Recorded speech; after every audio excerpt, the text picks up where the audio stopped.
Hello students, welcome back. So previous lecture में हमने देखा था कि नॉलेज बेस्ड एजेंट क्या होते हैं। ओके, उनके जो 3 ऑपरेशंस हैं, main, tell, ask and tell, तो उसके बारे में हमने पूरा एक्सप्लेनेशन देखा था। उसका एग्जाम में आंसर कैसे लिखना है वो भी देखा था। So in today's lecture we are going to start the next important topic which is propositional logic in AI. Okay, तो प्रपोजिशनल लॉजिक क्या होता है एआई में।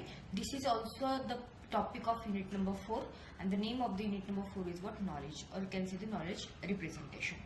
So सबसे पहले देखते हैं कि क्या है exactly propositional logic। तो propositional logic एक simple and एक fundamental सिस्टम ऑफ लॉजिक है जो कि आर्टिफिशियल इंटेलिजेंस में एंड कंप्यूटर साइंस मैथमेटिक्स में भी यूज होता है। ओके, सो प्रपोजिशनल लॉजिक क्या है? एक सिंपल सा एक most fundamental systems of logic है जो कि artificial intelligence and mathematics computer science में भी यूज होता है।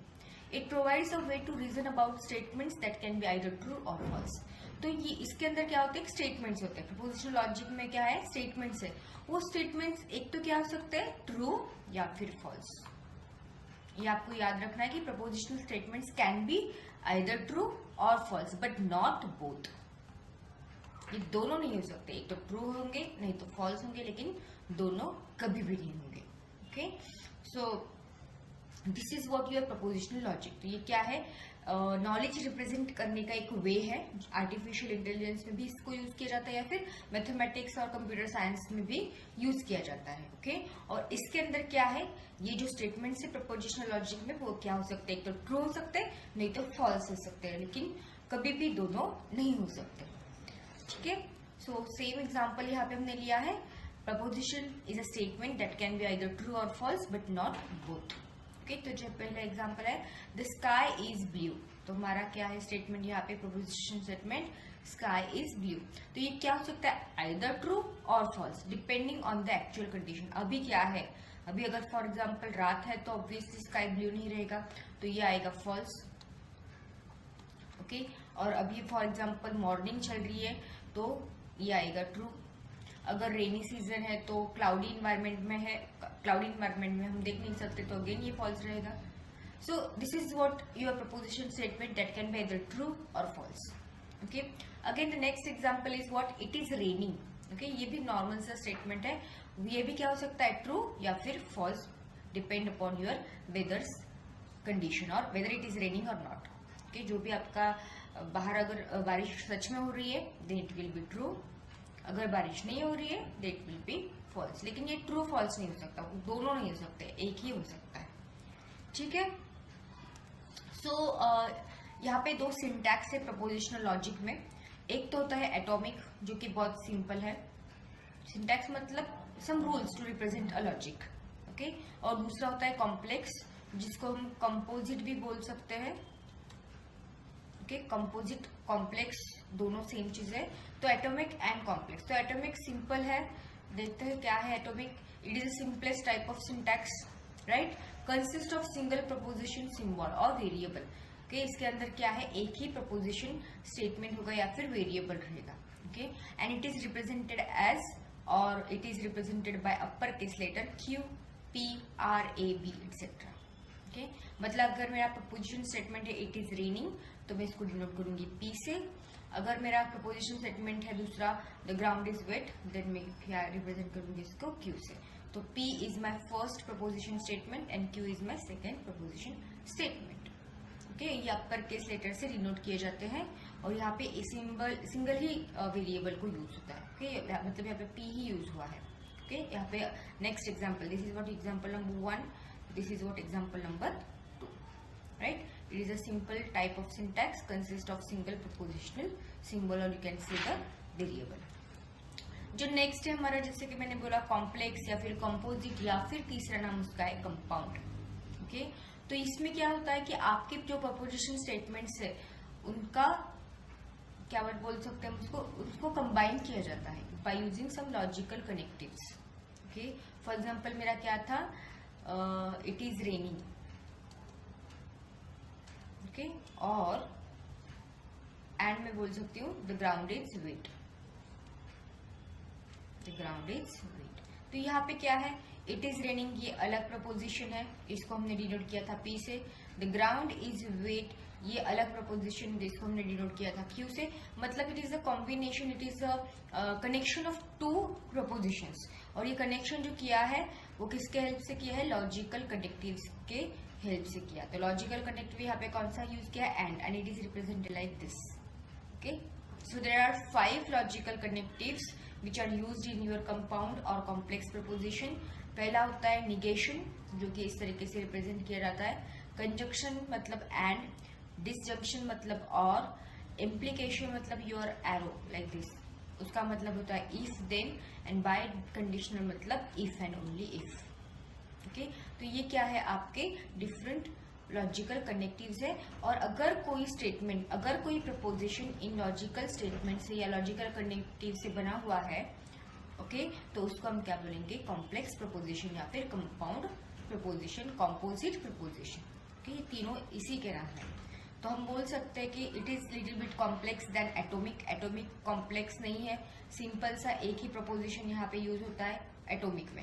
ओके, लेकिन कॉम्प्लेक्स में क्या होता है? It is a combination of more propositions using logical connectives. तो यहाँ पे 2 प्रपोजिशन को यूज किया है एंड एक लॉजिकल कनेक्टिव यूज किया है, वो है and. Okay, so there are total 5 logical connectives, not, and, or, if then and if and only if. तो हर एक का मीनिंग हम देखते हैं पहले. नॉट क्या है, एंड क्या है, और क्या है, इफ देन क्या है, एंड इफ ओनली क्या है. Okay, so these logical connective symbols are used to combine propositions and create more complex logical statements. तो इनका यूज क्यों होता है? क्योंकि हमें more complex logical statements को create करना है. और जो मेन जो है लॉजिकल कनेक्टिव, जो अभी मैंने बोला कि 5 है, तो पहला है आपका and. So it returns true if both propositions are true. जिससे हमारा नॉर्मल एंड का टेबल होता है, अगर दोनों भी प्रपोजिशंस ट्रू है तो इसका फाइनल आंसर भी क्या रहेगा? ट्रू. और true if at least one of the preposition is true. दोनों में से कोई एक अगर ट्रू है तो इसका फाइनल आंसर क्या रहेगा? ट्रू रहेगा. ओके, नॉट क्या बोलेगा? Negates the truth value of the preposition. जो भी प्रपोजिशन आपको दिया है उसका निगेशन करके वो रिटर्न करेगा. अगर मैंने बोला टुडे इज फ्राइडे, तो निगेशन करके वो क्या होगा? Today is not Friday. Right? Then implies, if the first proposition is true then second must be true as well. अगर पहला प्रपोजिशन आपका ट्रू है तो दूसरा प्रपोजिशन भी क्या होना चाहिए? ट्रू होना चाहिए. ओके, अगर आप इम्प्लाइज लॉजिकल कनेक्टिव यूज कर रहे हो तो. Then if and only if. Okay, true if both propositions have the same truth value. Okay, दोनों प्रपोजिशन को क्या होनी चाहिए? सेम ट्रूथ वैल्यू होनी चाहिए, तभी ये क्या करेगा? ट्रू रिटर्न करेगा. Right? So let's see some examples. तो पहला एग्जाम्पल हमने निगेशन का लिया है, निगेट. ओके, अगर P मेरा स्टेटमेंट है, it is raining. It is raining, it is my simple proposition. Okay, तो ये निगेशन में कैसे होगा? पहले तो सिंबल इस तरीके से आएगा. So it is not raining. Right? उसके बाद दूसरा मेरा प्रपोजिशन है, the ground is wet.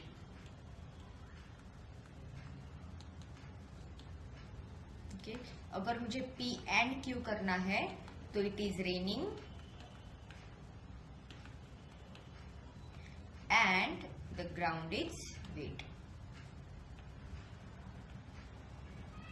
Ground is wet.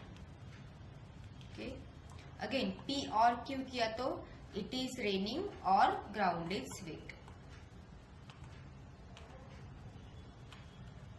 और ग्राउंड इज वेट. ओके, अभी इंप्लाइज में क्या है? अगर क्या हो रहा है? अगर रेनिंग हो रहा है. Okay, if P implies then Q, मतलब P अगर ट्रू है तो Q भी ट्रू होना चाहिए. मतलब if it is raining then ground is wet. That is what your P implies Q. Now P bidirectional arrow जो यहाँ पे है, if and only if represent करता है, वो क्या बोल रहा है? It is raining if and only if the ground is wet. Okay, तो P डबल जो ये आपका है by directional arrow, if and only if Q, तो क्या है? इट इज रेनिंग मतलब आपका P, if and only if मतलब ये आपका arrow, and if the ground is wet, that is Q.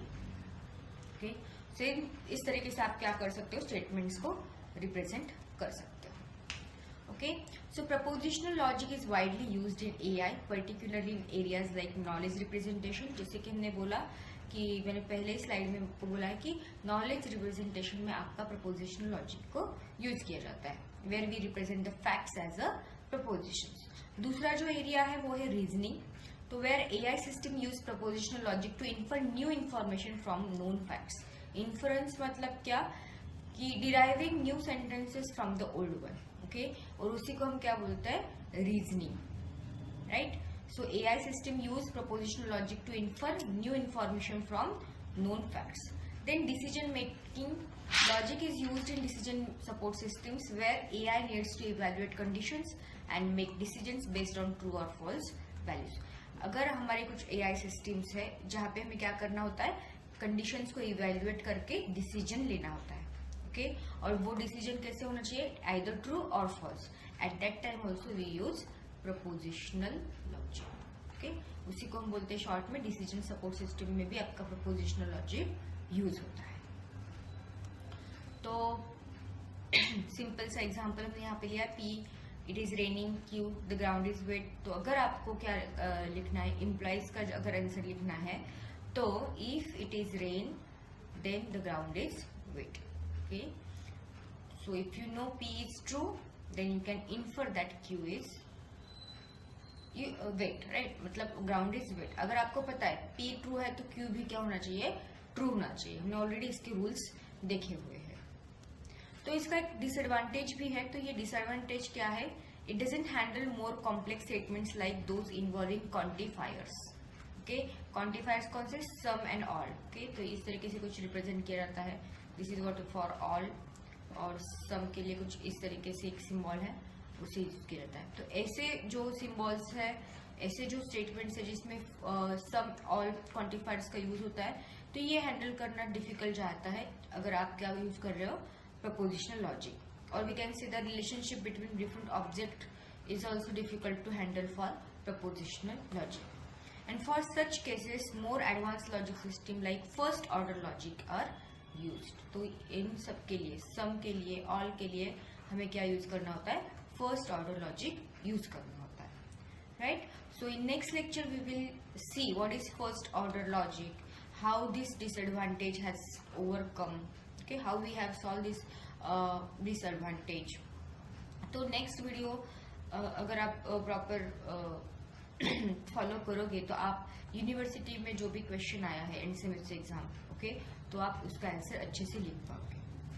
Okay, so if you like this video, please like, share and subscribe to the channel. Thank you very much.